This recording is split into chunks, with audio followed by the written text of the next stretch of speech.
Olá, bem-vindos a Vichy Soase. Esta semana foi trágica, com imagens a fazer lembrar os traumáticos incêndios de 2017. Os políticos prometeram deixar o combate político para depois, mas já começaram a surgir os primeiros autarcas a dizer que, quando ligaram para a Ministra da Administração Interna, o que ouviram do outro lado foi o número para o qual ligou tem neste momento o telefone desligado. Não vamos brincar com assuntos sérios, mas sim alimentar, como sempre, com as nossas sopas, a intriga política desta semana.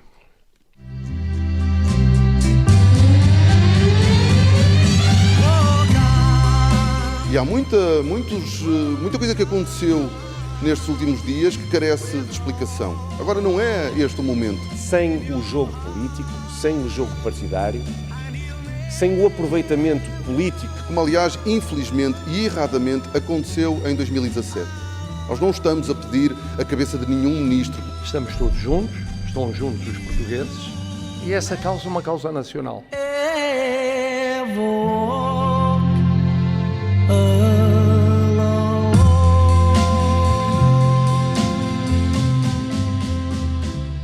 Mas desta vez foi diferente. Do que é que o homem se foi esquecer? Nós mulheres já sabemos que é para ser bem feito, temos que ser nós a fazer. A minha mulher preparou uma mala para 3 dias, mas vamos ver. Deixa uma mala no comboio. Eu não me importo nada quando é o meu marido a organizar as malas de viagem. Olha, eu fartei-me de rir. Ora, eu sou o Rui Pedro Antunes, sou editor de política do Observador e faço a minha própria mala. Comigo tenho a editora adjunta de política e jornalista do Observador e também com o anfitrião deste programa, Miguel Santos Carrapatoso, também faz a mala, com o carregador de outras pessoas, provavelmente. O repórter parlamentar da Rádio Observador, o sorriso mais inconfundível do Vichy Soase, o Miguel Vítor Dias, e a jornalista da secção política do Observador, Rita Tavares. Vai começar a Vichy Soase. Parece na lista de presidências do Estado, quando alguém diz bom, e agora o seu primeiro-ministro... Temos que deixar já essa parte gravada e depois lançamos só a disquete de cada programa. Demora imenso tempo sempre, mesmo que vá variando. Acho que o Miguel começa ao contrário, não é? O Miguel hoje também complicou. O Miguel diz primeiro o nome. Excepcionalmente estou aqui para os nossos ouvintes saberem. É uma reunião a mais alto nível. Então, olha, vamos avançar para uma sopa sólida. Não sei se querem falar. Queres comentar o som que fizeste, Miguel? Não. Não. Acho que fala por si. É assim, eu já não... Sobre a não polémica da semana, que é a mala do Ministro Carlos Almeida. Eu já não participava na Vichy Soase, acho que desde meados de julho. E já agora deixem-me fazer aqui uma defesa que é num programa, o nosso camarada e amigo João Diogo Correia disse, quando veio da Universidade do PSD, que os alunos tinham cantado o Obrigado José Sócrates. É verdade, lá no meio da festa, mas a música que eles adotaram como hino oficial foi esta música da Rosinha com a... Bárbara Tinoco. Exatamente, obrigado, Miguel. E portanto, ainda bem que recuperaste esse som, que é para poder lembrar isto. O João Diogo só contou metade da história, dava-lhe mais jeito na altura. Mas pronto. Então, vamos então para uma sopa solidária. Rita Tavares. Se não quiseres, também posso ir a um dos Miguéis. A sopa solidária tem a ver com este acontecimento trágico esta semana dos incêndios no norte e centro do país. Imagino, pelo menos a minha é essa. Então vamos a isso. A solidariedade, quer dizer, não me compete a mim, não sou ninguém agora para prestar solidariedade com quem quer que seja, é um momento trágico, mais um. Em termos políticos, vai trazer com certeza o dia seguinte. Aliás, foi coisa que já ficou das declarações do maior partido da oposição esta semana. Pedro Nuno Santos fez uma declaração, aliás, o Miguel Viterbo Dias também estava lá nos Passos Perdidos da Assembleia da República e comentámos isso mesmo. Aquilo foram uns segundos para a questão da união e o resto foi para dizer que esta semana deixava já no ar muitas perguntas e ia dar a entender que não concorda sequer com esta via de perseguição de criminosos que Luís Montenegro tinha falado no dia anterior numa declaração ao país.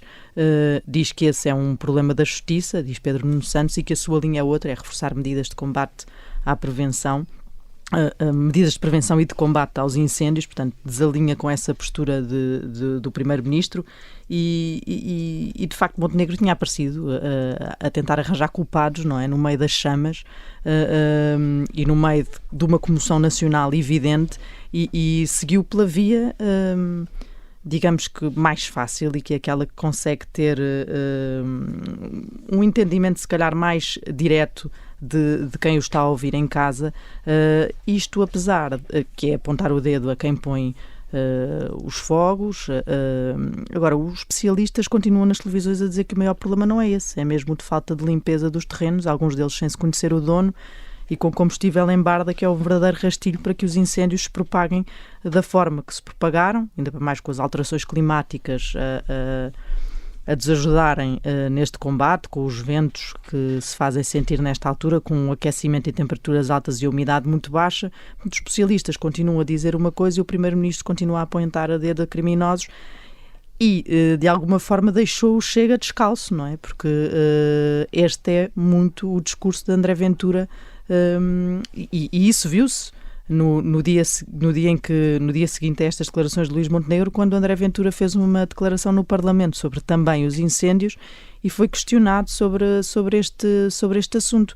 Percebeu-se que ficou descalço, que há ali um tema que lhe foi roubado por Luís Montenegro, que desta vez optou por um caminho, digamos que menos moderado e mais chegado ali àquela via populista que está ao seu lado direito. Miguel, não sei se estou só para solidária a esta, o Luís Montenegro está aqui um bocadinho estilo xerife, ou Lucky Luke, vai disparar por cada criminoso incendiário, mas qual é que é a tua sopa solidária, Miguel?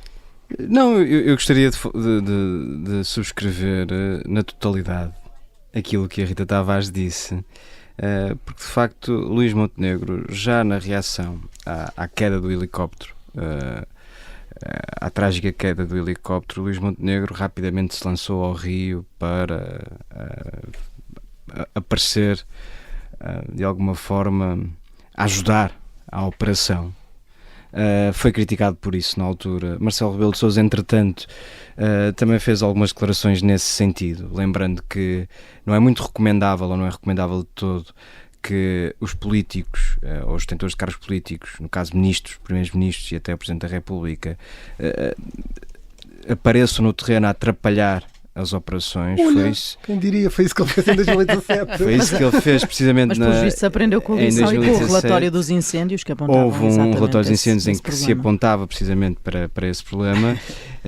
E agora Luís Montenegro tem esta reação um bocadinho justiceira ao drama dos incêndios. Eu consigo compreender, para quem assiste àquilo que as pessoas estão a sofrer, e ainda por cima com a pressão que o cargo de Primeiro-Ministro implica, eu consigo perceber que rapidamente se entre em alguns excessos, ou se cometam alguns excessos. Mas o Primeiro-Ministro, qualquer um que seja do Partido Socialista ou do PSD, tem de estar preparado para lidar com situações de alta pressão, de grande pressão. E este tipo de reações, por muito que sejam populares junto de quem está a assistir em casa, pela televisão, são populistas. E esse risco é sério.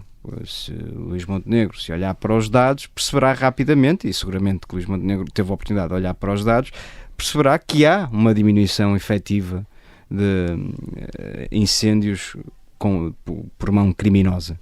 E, portanto, criar este retrato, falar em interesses que sobrevoam estes incêndios sem clarificar, sem concretizar, e ainda anunciar a criação de uma equipa especializada sem dizer exatamente o que é que vai fazer esta equipa, em que é diferente em relação ao que já existe, e qual é o objetivo maior, pode ser uma forma de ser altamente popular, mas não é isso que se exige a um primeiro-ministro que tem de liderar um país. E, portanto, acho que foram dois testes à resiliência e à capacidade de manter o sangue frio. E nos dois, quer na queda do helicóptero, quer neste drama dos incêndios, Luís Montenegro não esteve particularmente bem. Sim, embora na primeira lançou-se ao rio, normalmente quando ele faz isso perde. Aconteceu em 2019, 2020. Mas o ponto aqui é Luís Montenegro, e isso é inacreditável, porque obviamente que há um grande sentimento de injustiça, que percebe-se que as pessoas na rua dizem eles devem meter os que puseram o fogo, devem metê-los lá dentro. Ouvi muito isso, porque as televisões geram muito tempo em direto. Quem pôs o fogo é que devia estar lá a ser queimado. O que é perfeitamente razoável, mas essas pessoas não foram eleitas para, nem foram escolhidas para ser Primeiro-Ministro. Portanto, o Primeiro-Ministro tem que estar acima disso e com os dados todos traçar uma estratégia para contornar ou para mitigar o problema. Eu conheço algumas aldeias que foram vítimas disto, não diretamente, mas de pessoas que eu conheço que moraram em aldeias muito afetadas pelo fogo, e inclusivamente normalmente havia pequenas milícias populares criadas para ir atrás daquelas pessoas que já têm muitas vezes o tal pendor que são pirómanos e têm ali alguma falha psicológica que os leva a fazer isso. E, portanto, nesse aspecto, se houvesse alguma tragédia de alguém ir para um linchamento público, isso podia ser imputado a quem está a incentivar de facto isto. E, de facto, é um tipo de discurso que liga bem, por exemplo, com André Ventura, porque tem sempre esse pendor, mas que o Primeiro-Ministro naturalmente devia ter outro tipo de... E sobretudo, e só acrescentar para esse teu raciocínio uma coisa, que é Luís Montenegro tem-se colocado no centro desta gestão, não é? Não se tem visto, por exemplo, a Ministra da Administração Interna, tem sido ele, e até com o Presidente da República ao lado na declaração que fez, mas tem sido muito ele a centralizar a informação. Tem estado tudo muito centrado no Primeiro-Ministro. Ele desmarca a agenda, ele faz o Conselho de Ministros extraordinário, ele aparece com o Presidente da República, adia congressos, portanto, está tudo muito centrado no Primeiro-Ministro. E isso tem uma desvantagem também para o dia seguinte, e se tem nessa questão que tu estás a dizer, que é o que quer que aconteça, ele também pode ser responsabilizado por isso. Sobre a gestão de todos os incêndios, e no dia seguinte vai ser também ele, com toda a certeza, responsabilizado diretamente por isto, e não há cabeças de ministros que possam rolar. Para vocês terem uma ideia, eu estive a olhar mais ou menos para a PJ, e há lá um caso que é característico de como muitas vezes isto pode ser uma loucura, estar a ir atrás dos grandes criminosos, dos gangues dos incêndios. Há duas pessoas que foram detidas, acho que são duas ou quatro, agora não tenho a certeza, em Valongo, porquê? Foram os responsáveis pelo incêndio, porquê? Estavam com uma roçadeira a limpar terrenos. Fizeram tarde. Por negligência. O dia são aqueles que andam na categoria por negligência. Como aquilo tem no fundo uma roda que pode, com muito calor, criou faísca e era proibido. Mas são pessoas que estavam a limpar terrenos, não são criminosos que possam se fugir por uma escada do Vale dos Judeus, da prisão do Vale dos Judeus. São só pessoas que estavam com uma roçadeira. Há muita negligência, muita ação humana, mas muita dela é por negligência. Não é para essas pessoas estarem com prisão perpétua porque erraram uma vez na vida. Enfim, não deviam ter errado e deviam ter cuidado, naturalmente, porque isso teve consequências, mas depois cria aqui uma grande confusão. Miguel Viterbo Dias. Eu acho que há uma atuação diametralmente oposta de Luís Montenegro entre o episódio do helicóptero e esta, desde logo, porque aqui não saiu de Lisboa, não é? Portanto, ficou numa área de supervisão onde não se foi lançar ao rio, nem se lançou ao mato, neste caso. E isso mostra logo uma mudança ou uma aprendizagem daquilo que deve ser a responsabilidade de um Primeiro-Ministro. Depois, nessas declarações que todos vocês estavam a falar, a mim não me choca tanto a questão de ser mais justiceiro, nem aquela frase do vamos atrás deles. Eu percebo que o Primeiro-Ministro queira falar para um eleitorado muito grande e tem-no feito, por exemplo, muito nos debates quinzenais, e sempre que vai ao Parlamento procura enfrentar o Chega de frente, e esta linguagem, esta postura é também isso, e isso não me choca. Choca-me mais a parte dos interesses que sobrevoam, que já é um responsável político de topo, a lançar uma suspeita que depois não concretiza. Isso aí já me parece que pôs mais o pé em ramo verde.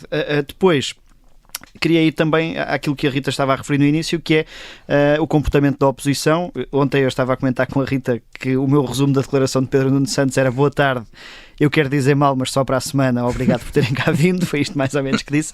E André Ventura, este episódio corrobora aquilo que vocês disseram, que houve aqui uma tentativa do Governo e do PSD de ir a esse eleitorado, não só com Montenegro, mas hoje com Hugo Soares, que anunciou uma proposta para uma comissão parlamentar para seguir este combate aos fogos, a forma como foi feita. André Ventura veio dizer bem disso, mas o que é curioso é que André Ventura ontem também foi dos que disse, quarta-feira, foi dos que disse vai chegar o tempo de dizer mal, e na quinta-feira veio pedir a cabeça do comandante da Proteção Civil e sugerir uma comissão parlamentar de inquérito. Portanto, aí o tempo de dizer mal chegou muito mais depressa. Chegou muito mais depressa. Mas Hugo Soares e o Governo tentaram secar o discurso de André Ventura à volta dos incêndios e essa questão de incendiários é na cadeia em prisão perpétua, procurando, naquilo que é a dialética mais moderada, a tentar antecipar a jogada de André Ventura. E, na verdade, o Hugo Soares também vai ser o convidado da segunda parte da Vichy Soares e, portanto, quem tiver a ouvir e tiver curiosidade de ouvir o líder parlamentar e a secretária-geral do PSD tem a oportunidade. Vamos avançar para outra sopa, uma sopa atómica. Miguel, o que é que sugere uma sopa atómica? Estamos a falar do Orçamento de Estado, presumo. Acho que é uma ideia que casa com o tema que vamos falar a seguir, que são o Orçamento de Estado e a hipótese de haver eleições antecipadas e com o tema anterior. E muito rapidamente explico porquê.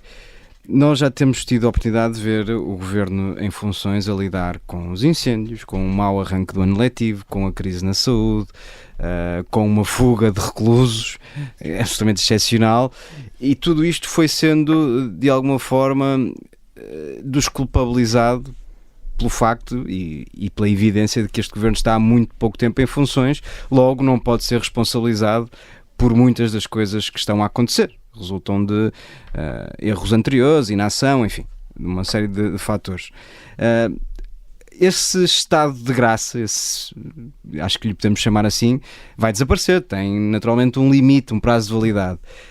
E, portanto, na cabeça de muita gente do Governo, talvez não seja tão má ideia ir a votos rapidamente, sob pena de, quando esse momento chegar mais à frente, imaginando que aconteça em 2026, sejam já tantos os erros, ou sejam já tantos os casos e casinhos a afetar o Governo que não seja possível ter um resultado mais expressivo. Portanto, o Orçamento do Estado ser chumbado ou não, nós já fizemos as nossas apostas aqui, e eu acho que vai ser, chumbado, olhando para os dados que existem em cima da mesa. Marcelo Rebelo de Sousa já deu sinais de que pode efetivamente dissolver a Assembleia caso o Orçamento do Estado seja chumbado, e eu acho que a Luís Montenegro, olhando para tudo o que está a acontecer neste momento, talvez comece a encarar de outra forma essa possibilidade, porque se agora é possível crescer nas urnas e conseguir uma maioria mais estável, ou conseguir uma maioria de facto, daqui a 2 anos, não sei se, continuando a acontecer este tipo de casos e episódios, se Luís Montenegro conseguirá manter o estado de graça que tem até agora. Rita Tavares, temos pouquíssimo tempo, mas queria ouvir pelo menos uma reflexão, tipo minuto europeu ou minuto do orçamento sobre esta sopa atómica. Sopa atómica? É a sopa do orçamento. Que é para não quebrar-se também a tua dinâmica de falar sobre orçamento semana sim, semana sim. Sim, uma pessoa já não sabe o que dizer, não é? Bem, aliás, devo dizer, e o Miguel também ouviu ontem no Parlamento, jornalistas, nomeadamente um jornalista de outra rádio, a dizer que ouviu a nossa intenção de criar uma bolsa de apostas sobre o orçamento e que alinhava. Portanto, acho que estamos aqui ainda se vai fazer. Pois e tem do baralho, pode ser na generalidade ou na votação final global.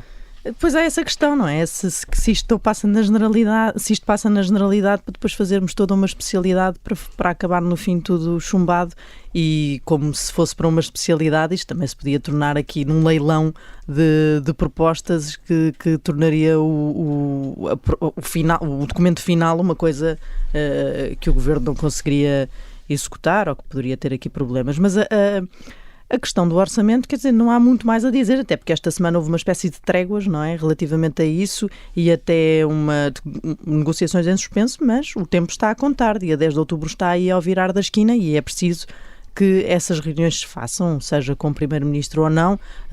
Assume-se que haja a intenção do Governo de ter Luís Montenegro numa próxima reunião, não sei. Certo é que o Ministro das Finanças se calhar está um bocadinho mais folgado nesta altura e poderia avançar com isso, até porque são negociações que são importantes, mas as posições continuam muito extremadas. Do Governo continua a ouvir-se intransigência nas propostas que o PS coloca como linhas vermelhas e, portanto, eu diria que está tudo absolutamente na mesma, sendo que à medida que vai passando o tempo, tudo piora um bocadinho. E é com esta perspectiva de não termos eventualmente orçamento e depois termos novamente eleições. Eu estou farto, pessoalmente estou farto, mas ainda bem que o país não se gera com base nos meus gostos. Mas termina aqui a primeira parte da Vichy Soares. Regressamos já a seguir com Hugo Soares, o secretário-geral e líder parlamentar do PSD.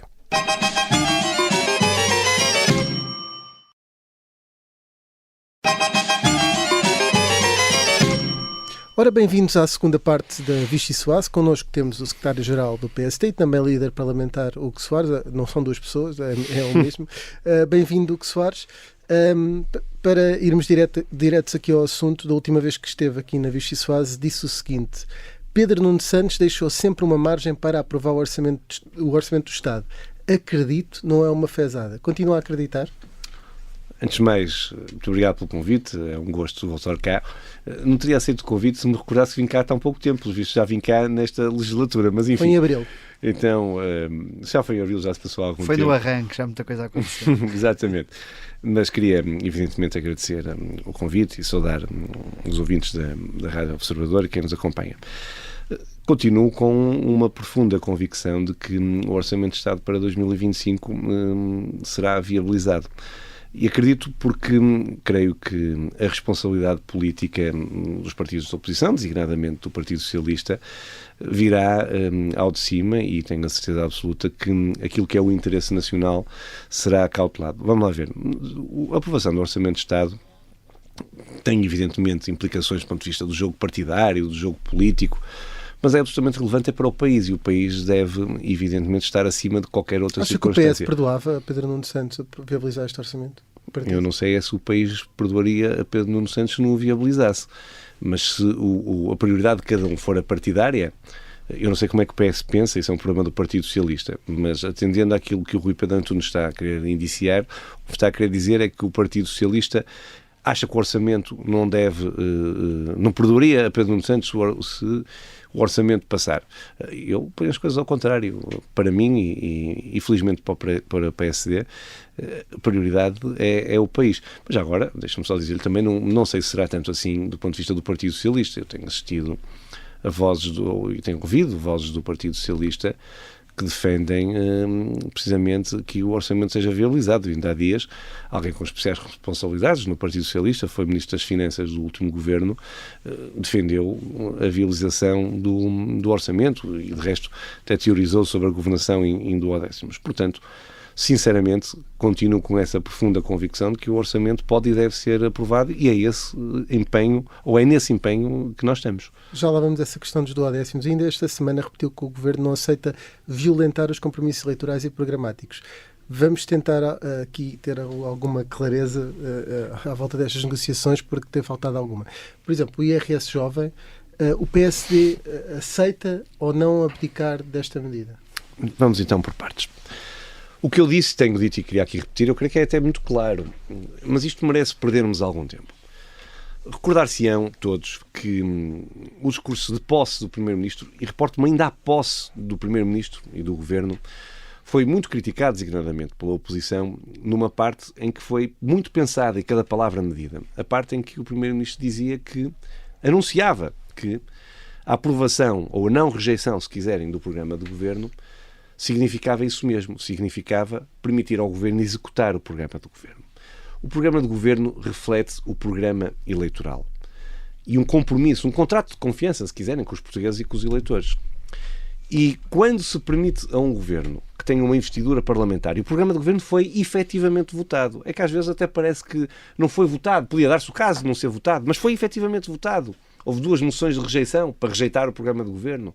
E o Partido Socialista, e já agora o Chega, viabilizaram a investidura parlamentar do Governo e daquele programa do Governo. Ora, quando eu digo que não estou disponível para, não sei, violentar os compromissos eleitorais com base nos quais eu fui eleito a fazer uma campanha junto dos meus concidadãos a dizer que Portugal é um país que tinha impostos altos e serviços públicos mínimos, que nós tínhamos um problema de competitividade da nossa economia e que para isso era importante baixarmos o IRC e que tínhamos um problema de fixação dos nossos jovens, creio que nem vale a pena teorizar, todas as famílias conhecem o drama que é ver um filho ou um neto procurar legitimamente o encontro das suas ambições por essa Europa fora e por esse mundo fora. Porquê? Porque os salários em Portugal são manifestamente baixos e não correspondem à expectativa de quem tanto lutou para ter, por exemplo, um curso superior. E fiz uma campanha inteira a falar de uma proposta que era conhecida, que era a do IRS jovem. E, portanto, o que eu tenho dito, e aqui quero repetir com a maior das clarezas, Rui, é que, evidentemente, nós não estamos disponíveis para abdicar daquilo que são os objetivos que determinada medida visa. Diz-me assim, mas o Partido Socialista pôs como linha vermelha que o IRS jovem seja aprovado ou esteja no orçamento, como foi apresentado em termos de campanha eleitoral, em termos de compromisso de governo e até de proposta de lei, autorização legislativa ao Parlamento. E eu respondo-lhe, é evidente que se para o Partido Socialista essa é uma condição sem a qual o Partido Socialista não aprova o orçamento ou não viabiliza o orçamento, devemos conversar com o Partido Socialista.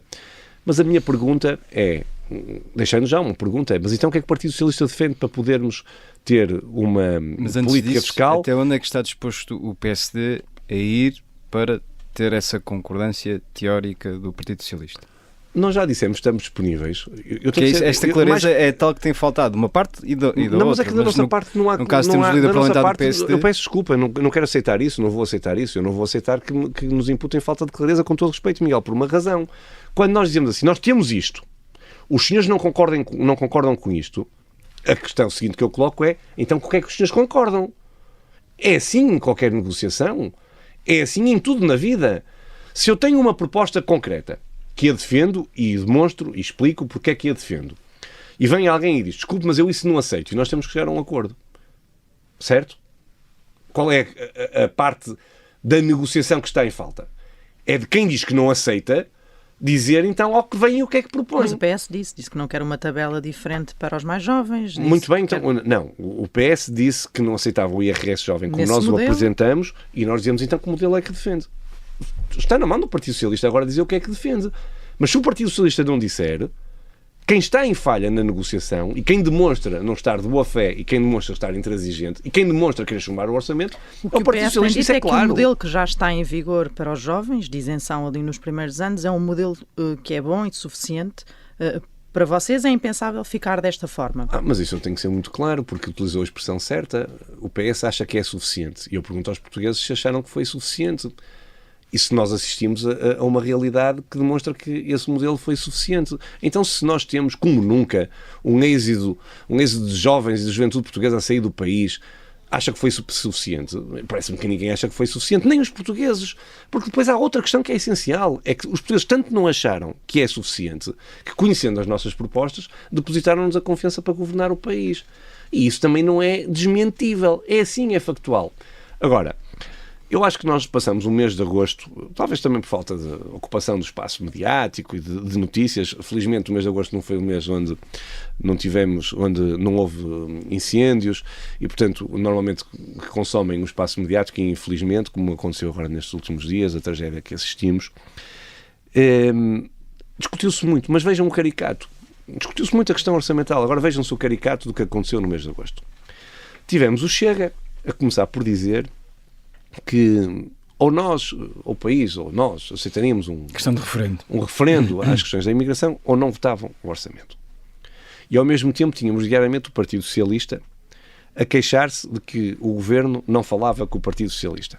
Já agora, quando foi público que em julho, quando o governo reuniu com o Partido Socialista, agendou para setembro as restantes conversas. Mas durante o mês de agosto, o Partido Socialista, precisamente numa lógica de jogo partidário, mero, não tenho outro entendimento, queixava-se que não tinha informação, que não havia negociações, que o governo nos chamava quando sabiam que estava marcado para setembro. E por outro lado, tínhamos o Chega a dizer, afinal já não votamos o orçamento porque o PSD durante o mês de agosto andou a negociar com o Partido Socialista. Vejam bem que os dois partidos da oposição, os dois maiores partidos da oposição e que têm votos sozinhos para poder viabilizar o orçamento, diziam o seu contrário para justificar o seu posicionamento antagónico relativamente ao governo. É uma coisa espantosa. Qualquer português percebe isto. São desculpas de mau pagador de um e de outro para se poderem opor a um orçamento que tão pouco conheciam. Antecipando que a sua resposta será muito idêntica sobre o IRC, portanto, estará à espera que o Partido Socialista diga aquilo que pretende para estas negociações. Vamos partir então para o próximo cenário. Pedro Nuno Santos já disse que estas duas questões eram inegociáveis, que não há margem de entendimento se o Governo não se as mantiver como apresentou, e o Governo já disse que tem margem e que está disponível para negociar. Muito bem, estou fazendo essa correção porque isso é importante. Essa correção não, essa adenda, mas porque o Governo já respondeu a isso. Se Pedro Nuno Santos se mantiver irredutível sobre estes dois pontos, se o Governo, no entender do Partido Socialista, não se aproximar, as negociações estão fadadas ao fracasso. É isso? Não sei, tenho que perguntar a Pedro Nuno Santos, porque o pressuposto, a premissa está na pergunta. Quando disse, se o Pedro Nuno Santos não entender que a aproximação do Governo não é suficiente, está então condenado ao fracasso das negociações. Ora, como eu não sei o que é que o Partido Socialista quer para poder fazer essa aproximação, eu não posso estar a fazer cenarizações dessas. Nem faço cenários. Mas quando é que vai existir para quem assiste, compreenderá que é um bocadinho estranho, e não hoje ouvimos António Leitão Amar, Ministro da Presidência, a dizer que está à espera que o Partido Socialista apresente as contrapropostas. O outro ministro, Pedro Duarte, Ministro dos Assuntos Parlamentares, disse que o Governo iria tomar a iniciativa de conversar com o Partido Socialista. Não há nenhuma... Vamos lá ver. O problema... Quando é que isso se desbloqueia, no fundo? Miguel, deixa-me dizer-lhe o seguinte. O problema é mesmo a ocupação do espaço mediático. Quer dizer, as pessoas conhecem, vocês conhecem, eu tenho que ser muito franco com isto. A questão é que está toda a gente a querer falar de coisas que devem ser tratadas com recato, responsabilidade e sentido de Estado. Mas é tudo que me disse até agora é exatamente o mesmo. O que é público, o que se sabe é: o Partido Socialista exigiu um conjunto de informação que o Governo deu, já agora, como nunca nenhum antes Governo tinha feito.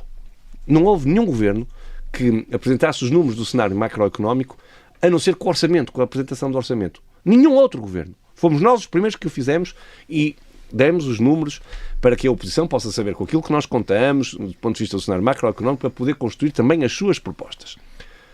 Depois disso, o Partido Socialista, nesse dia, anunciou que precisava de alguns dias para depois poder apresentar as suas propostas.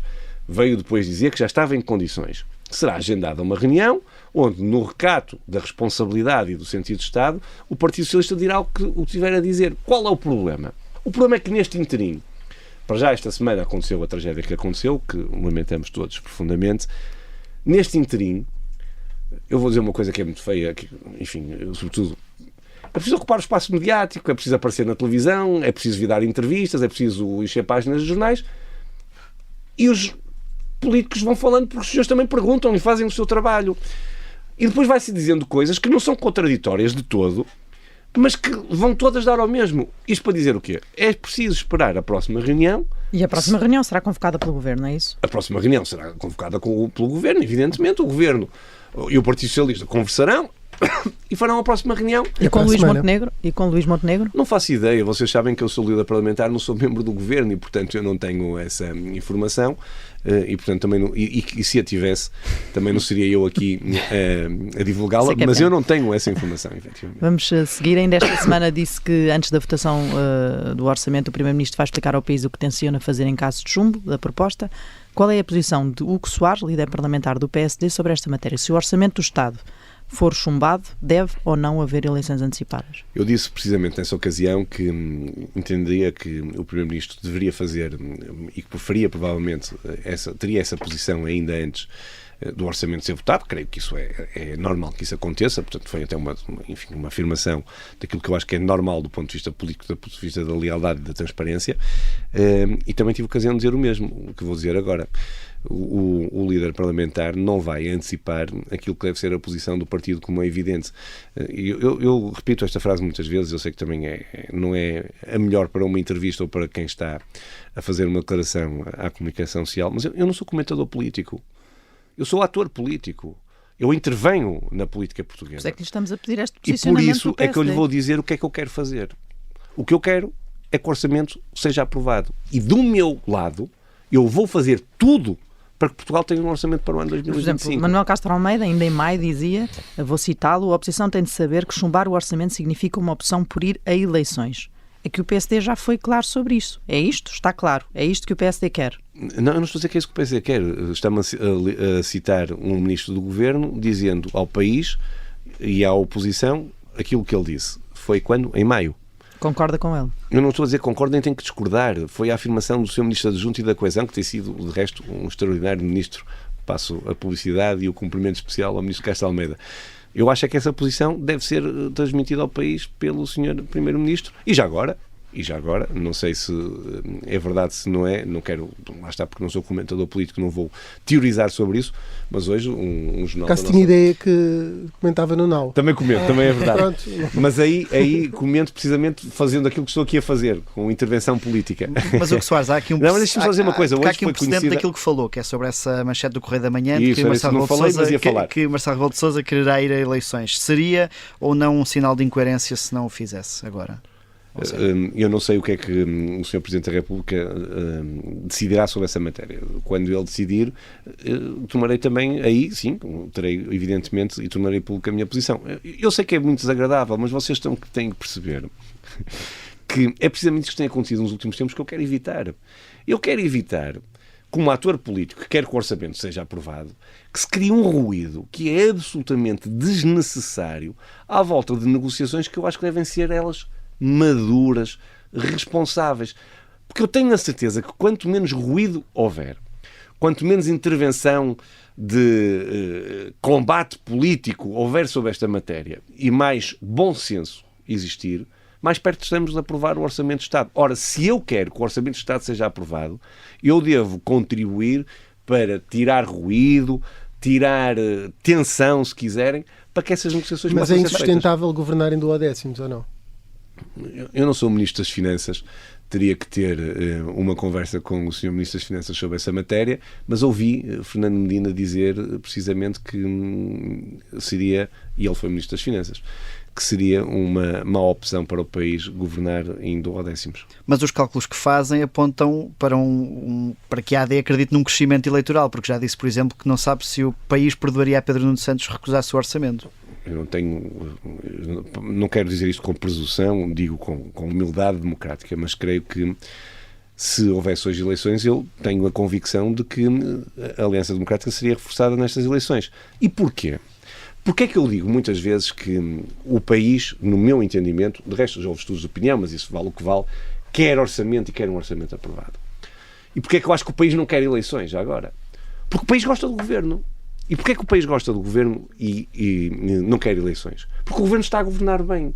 Isso é uma sondagem que está o PS à frente. Pouco. Sim, mas isso é como eu lhe digo, nós tivemos sondagens quase dessas até ao final das eleições e depois aconteceu o que aconteceu. Para explicar o quê? Foi um empate no número de deputados.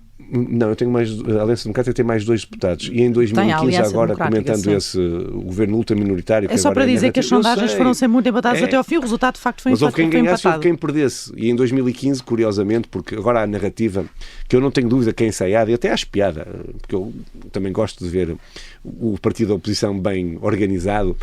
Há a narrativa do governo ultraminoritário, qualquer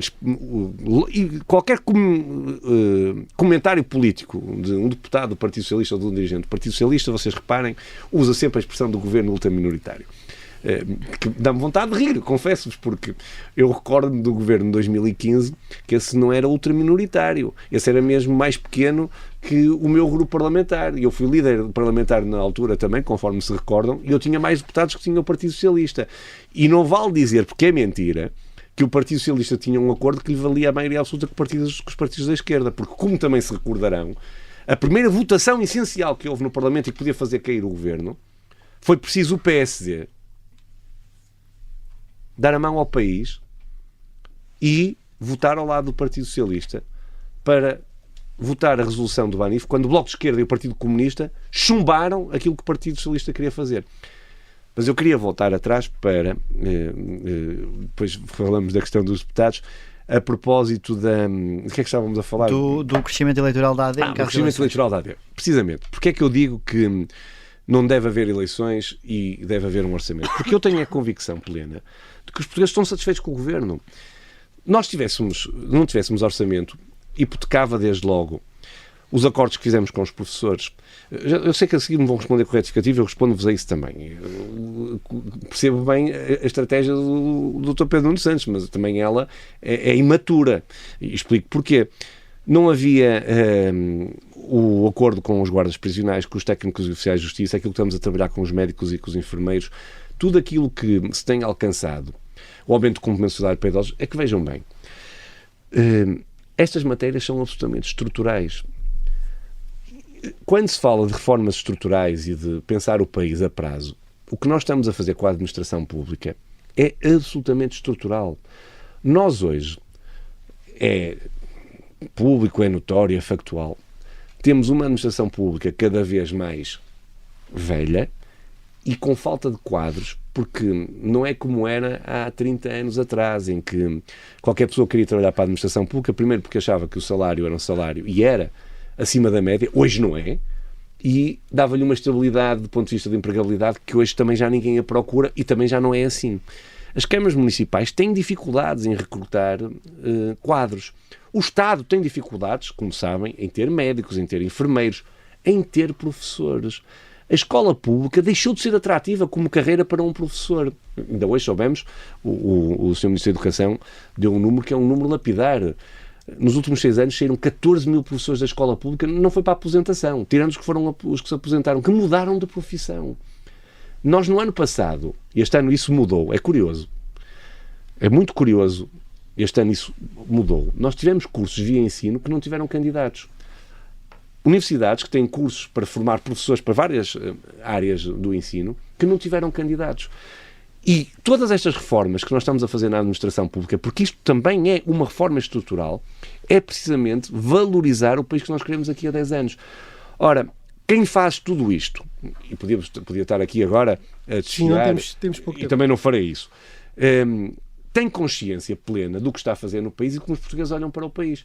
Porque muito mais importante que o ruído mediático é a proximidade com as pessoas na rua. E eu devo dizer que sobre isso eu não tenho dúvidas. Agora, quero responder à provocação.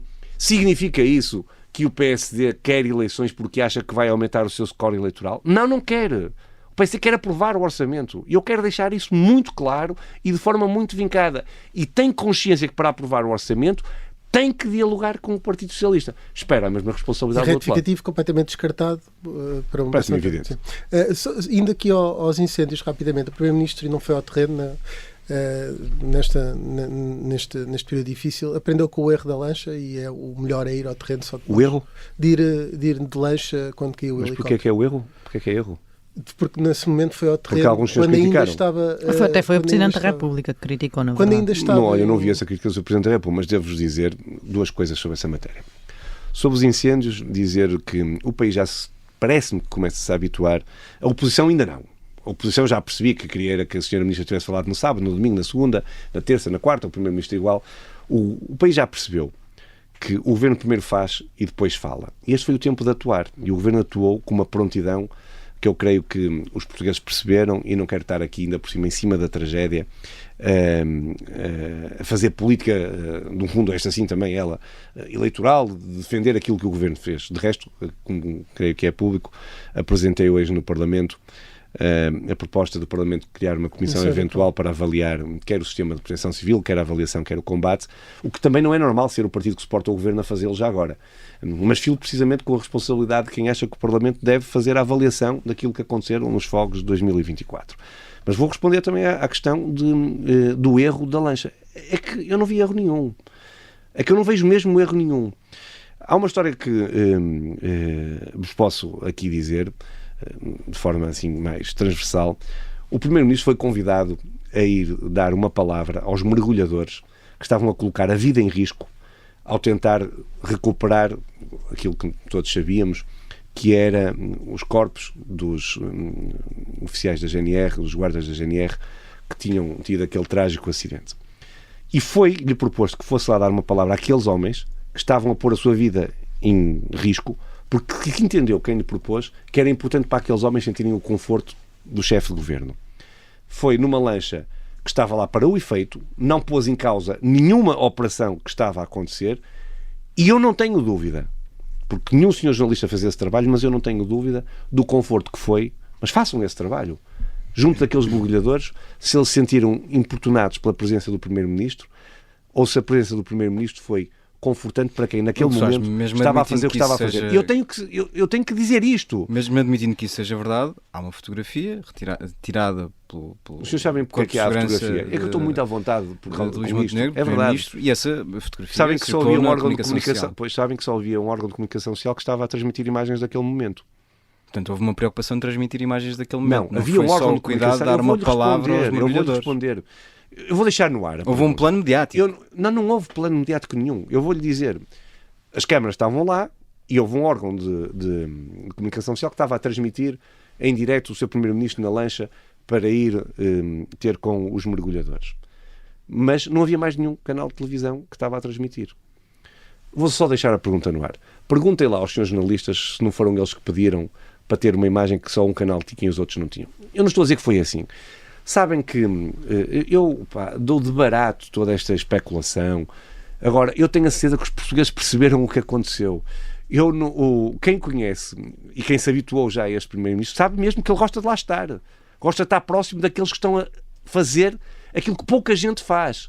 E devo dizer que, ao contrário daquilo de que alguns consideram um erro, eu acho que foi uma atitude de um chefe de governo como deve ser e, portanto, não tenho sobre isso nenhuma crítica, nem nenhuma reserva relativamente àquilo que foi a atuação do Sr. Primeiro-Ministro. Se tivesse, também diria aqui com toda a franqueza do mundo, diria, olha, eu não teria feito, dizia isso, quem me conhece sabe que o faria de forma muito transparente, não é efetivamente o caso. Estamos mesmo a chegar ao fim. O Governo anunciou que vai criar uma equipa especializada para aprofundar com todos os meios a investigação criminal à volta dos incêndios florestais.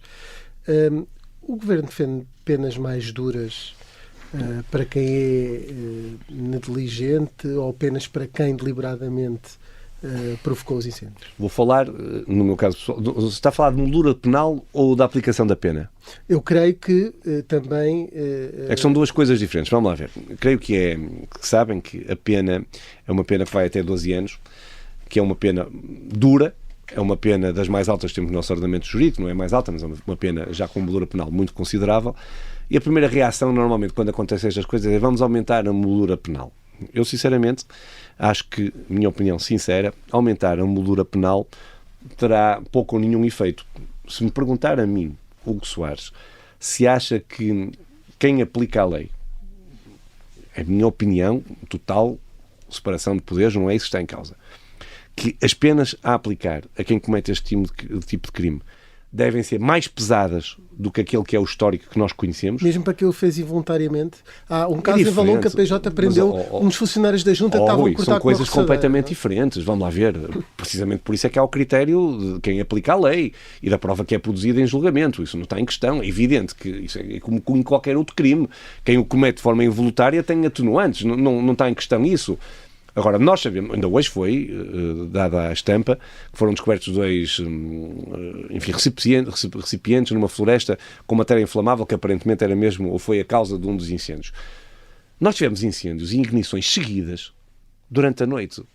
Durante a noite não havia foguetes, não havia trovoadas secas, não havia sol. Não há dúvida, peço desculpa dizer assim, que há mão criminosa por trás de muitos destes incêndios. Vocês viram todas as imagens que eu vi. Alguém acha que é populismo dizer que o Governo deve exercer a autoridade, deve munir os órgãos de investigação criminal dos melhores meios para punir esta gente de forma séria? Eu não tenho dúvidas sobre isso. Quando aumentou os inspectores da PJ, que são quem faz esse trabalho. Sim. E depois deu todos estes problemas com as polícias. O problema foi não ter feito o mesmo com os outros, mas nós fizemos. Mesmo para terminar uma pergunta, depois vamos ao carne ao peixe, o que fugir aqui, depois podemos tentar apanhá-lo lá. Elogiou Leonor Beleza, que depois se retirou da corrida presidencial na semana seguinte e agradeceu. Pedro Passos Coelho continua sem manifestar nenhum interesse nessa corrida. Considera que neste momento Luís Marques Mendes é o mais bem posicionado dentro do PSD para poder vir a ter o apoio do partido? Está a ver, Rui, durante o verão havia tão poucas notícias que o facto de eu ter dito que a doutora Leonor Beleza era uma notável do PSD e que o PSD tinha tido notáveis, ao contrário do que os jornalistas disseram na festa do Pontal, se transformou num lançamento presidencial de uma candidatura da doutora Leonor Beleza, quando estava longe da minha intenção ter a repercussão mediática. É evidente que eu quis dizer o que disse, isso não há dúvida nenhuma. Acho mesmo que a doutora Helena Beleza tinha condições para ser uma excelente Presidente da República, como tem, respondendo à sua pergunta, o doutor Luís Marques Mendes, e até do ponto de vista eleitoral, se calhar até mais forte do que a doutora Helena Beleza, porque ocupa um espaço mediático muito mais conhecido, se calhar com outra experiência política, etc. Isto dito, não me parece ainda o tempo de fazer essa avaliação concreta sobre os candidatos presidenciáveis por uma razão, porque nós não sabemos quem são os candidatos presidenciáveis. E uma candidatura presidenciável deve mesmo nascer da vontade íntima de quem a quer protagonizar. Por isso é que elas são candidaturas individuais. Muito bem, vamos agora avançar para a fase do carne ao peixe, em que escolheu 2 opções. Já veio a Vichy Soares 2 ou 3 vezes, portanto é perfeitamente... Não me lembrava. Vamos então a isto. Em 2026 vai como secretário-geral do PSD a uma audiência em Belém, isto na segunda metade do ano. Prefere ser recebido pelo Presidente Luís Marques Mendes ou pelo Presidente Pedro Passos Coelho? Temos aí um grande problema, é que eu não sei se vou ser secretário-geral em 2026, porque nós temos congresso daqui a cerca de 20 dias e eu não sei se serei novamente secretário-geral do PSD. Mas há alguma hipótese de deixar de ser? Há uma hipótese de deixar de ser, como há uma hipótese de continuar. Uma hipótese razoável. Nenhuma, provável. É a mesma de continuar a ser o convite, a escolha da Comissão Política Nacional é do Presidente do Partido e devo-vos dizer que não tive mesmo nenhuma conversa com ele sobre essa matéria. Portanto, há uma hipótese, há 50% de hipótese de continuar a ser e há 50% de hipótese de continuar a não ser, ou de deixar de ser, se quiser, melhor dito. Quem levaria uma visita ao Bom Jesus de Braga? António Costa ou Pedro Nuno Santos? Levaria António Costa. Posso explicar porquê? Porque creio que quem vai para Presidente do Conselho Europeu exercer aquelas funções, quem foi Primeiro-Ministro, tem certamente uma história para contar bem mais interessante que a de Pedro Nuno Santos. Revejo-me muitas vezes isto desta forma até pode parecer... Considero ainda assim António Costa bem mais moderado do que Pedro Nuno Santos, vejam só, porque são as escolhas que me estão a dar e porque creio que depois essas funções que vai ter, o Bom Jesus de Braga o abençoaria também e, portanto... Preferia visitar Olivença acompanhado por Nuno Melo para protestar pela posse espanhola do território português ou ir numa missão da SpaceX ao espaço com Rui Rio, que, como sabemos, é um entusiasta da astronomia. Eu teria pavor de certeza de ir ao espaço, tenho claustrofobia. E... Não era pela companhia, seguramente. Não, é mesmo porque tenho claustrofobia e por isso iria com muito gosto a Olivença, que eu não conheço. Já agora, foi muito polémico, é verdade, mas não ouvi nenhum ator político dizer que, independentemente de todas as questões diplomáticas que colocam, e creio que o Ministério dos Negócios Estrangeiros esteve a lapidar, mas não ouvi nenhum político, nem ninguém no espaço público, dizer que do ponto de vista jurídico o Dr. Nuno Melo não tinha razão. Do PS a todos os partidos. Agora, não é isso que está em causa, não é matéria sequer que esteja em qualquer tipo de agenda, mas respondendo à pergunta de carne ao peixe, tenho alguma claustrofobia, iria à Olivença, que não conheço. E para terminar, preferia ser ministro de um governo liderado por Carlos Moedas ou por Sebastião Bugalho? Preferia ser líder parlamentar do governo do Dr. Luís Montenegro e depois, quando tudo isto acabar, que espero que seja daqui a muitos anos, ir descansar com a família. Não dá uma perninha no governo? Não percebi? Não dá uma perninha no governo? Uma perninha nem 2 perninhas. Terminado o mandato como líder parlamentar, enquanto os meus colegas me confiarem essa função e me escolherem, e depois fazer o que puder pelo país nesta fase e ajudar o governo a levar a bom porto aquilo que é preciso fazer no país, e é muito. Já percebi que só ia para o governo como Primeiro-Ministro. Vamos então avançar para a escolha para a nossa sobremesa. Queria que explicasse um bocadinho o porquê da escolha desta música que é de Buba, Espinho e Dama e chama-se Casa, não é? Olha, tem tudo a ver com a última pergunta e com a resposta que dei. Eu já trouxe aqui várias músicas e recordo-me que a primeira vez que trouxe aqui uma música foi Zeca Afonso, que é um dos meus autores, compositores e cantores preferidos. Já trouxe outras. Hoje trouxe uma música portuguesa que eu gosto particularmente, porque me faz lembrar o regresso a casa. E como sabem, eu tenho a família, a minha mulher e os meus filhos em Braga, onde só estou com eles ao fim de semana, e muitas vezes ao fim de semana não é completo, porque as funções aí desse caso de secretário-geral ao fim de semana, e mesmo as de líder parlamentar, obrigam-me muitas vezes a percorrer o país, e é uma música que nós ouvimos muitas vezes juntos e que me faz lembrar o chegar a casa e o regressar a casa, que é onde nós nos sentimos no nosso ninho, e por isso trouxe essa música. E o que Soares não vai lá este fim de semana com o Congresso do PSD a Braga, irá depois daqui a um mês também com esse pretexto visitar a família, irá por outras razões.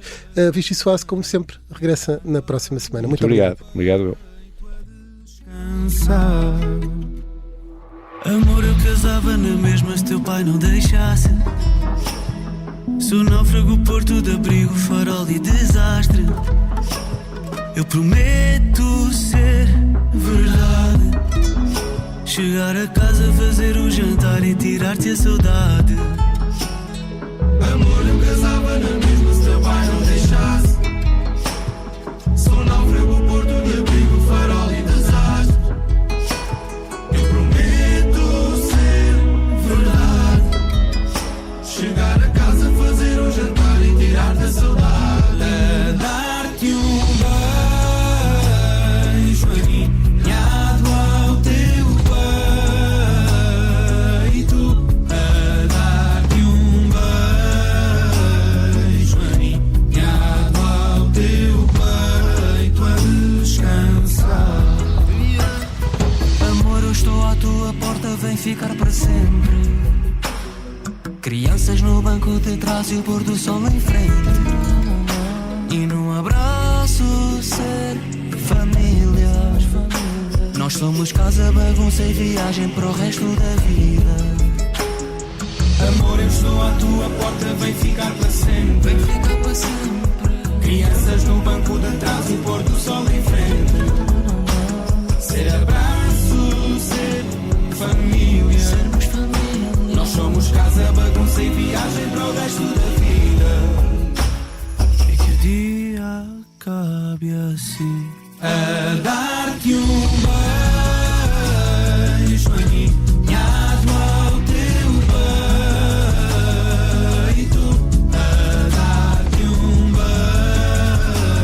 beijo aninhado ao teu peito a descansar. A dar-te um beijo aninhado ao teu peito.